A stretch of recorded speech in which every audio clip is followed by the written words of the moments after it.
Hey everyone, in today's video we're going to be talking about the book Refactoring UI written by Wathan, and if you don't know who he is the creator of Tailwind CSS and a serial entrepreneur who I think is awesome. He has a lot of posts on indie hackers and I follow them a lot, and I'm going to be talking about his Refactoring UI book from the point of view of a front-end developer. I've been a front-end developer for over 5 years now, and I've done a bit of UX design here and there. However, I never really understood or tried to understand the fundamentals of UX design as a whole. So this book was a big eye-opener. I'm going to talk a bit about what to expect and whether or not I think the book is worth it, because it is at a pretty big price point. For $99 you get just the PDF, and then for $150 you get a bunch of other bonus stuff, which I didn't touch. I only pretty much went through the book, and I'm going to give you a breakdown of what to expect from it. Obviously I'm not going to show the PDF I have because that's copyrighted, but I will give you guys a bit of a heads up on things that I wish were there,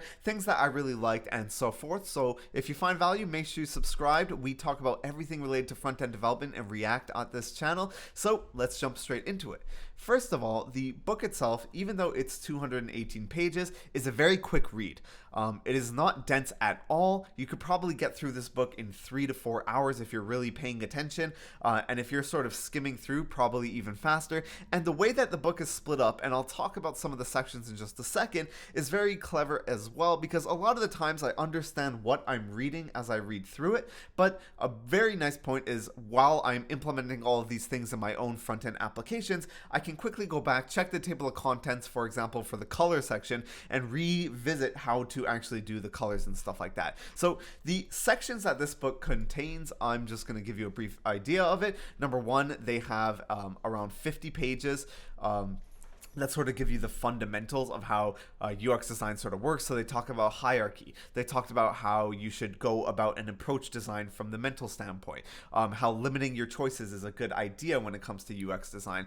What balance and contrast and stuff like that looks like.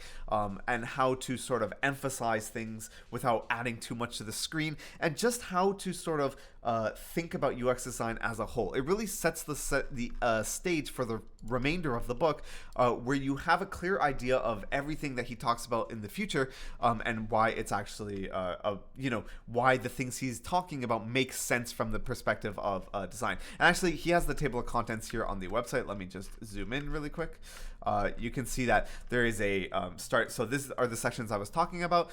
So from the starting from scratch and the hierarchy is everything. In my opinion, those are sort of fundamental things. They talk about why you want to limit your choices, emphasize things by de-emphasizing, and all that cool stuff. Then it sort of gets into more specific things that you would probably want to go ahead and refer back to after you've read the book and sort of understood those concepts when you're actually putting it into practice. So for example, if you use Material UI, you're probably creating a theme with Material UI or any other really UI library, and a lot of the things that are customizable in those themes, you're going to want to refer back to this guide. So one of my favorite sections is the color section.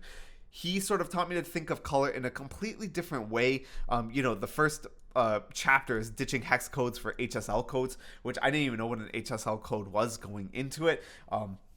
And for me, I didn't even realize there was a difference between, a lighter color of blue and a darker color of blue.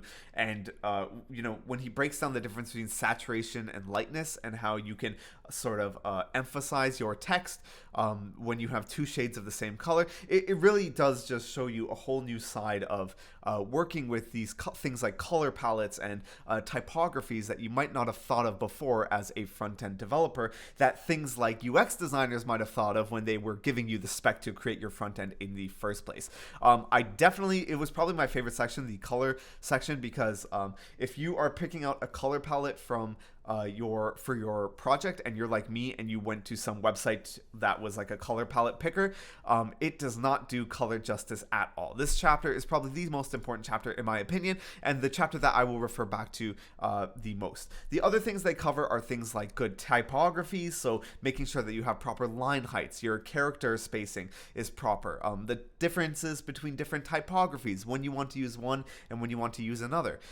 There's some very good information about that. Then they also have chapters on spacing, depth, which I found to be okay, images, which I didn't find to be too applicable to what I was doing because it's not like a user submitted, or like the site I work on is not user submitted images or anything like that, or images on the homepage and stuff. But I found it to be pretty useful information. And then, of course, at the end, it's sort of just sort of a sums up everything that you need. So overall, it's a very quick read. It's one of those books where you're going to read to sort of get an understanding of it and then refer back to it as you code. Do I think that it is worth the $100 price point?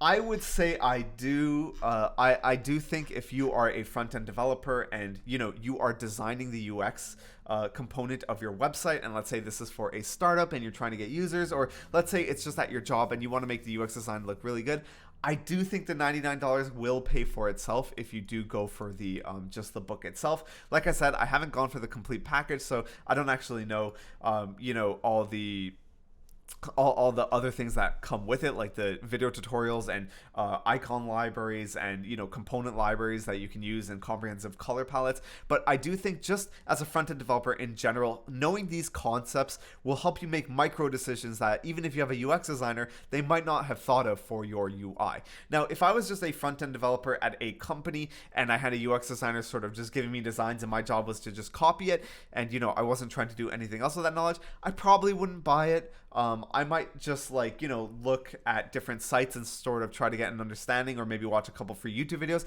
They do have a pretty interesting YouTube series called Refactoring UI that they used to promote this book way back in the day. Probably what helped to get, I think, like the over $3.5 million in sales that it did, which is absurd for a programming book. And you can tell why they didn't go with a publisher, and they sort of chose to self-publish this book, from my understanding. But if you were creating something your own, if you're making things for users and you actually care about what they think, aka if you're sort of trying to build sites on your own and you are working directly as the UX designer, or you're very heavily involved with the user experience, then I would definitely recommend reading the PDF. I think it will pay itself back in many years to come of understanding some of these modern day UX design concepts.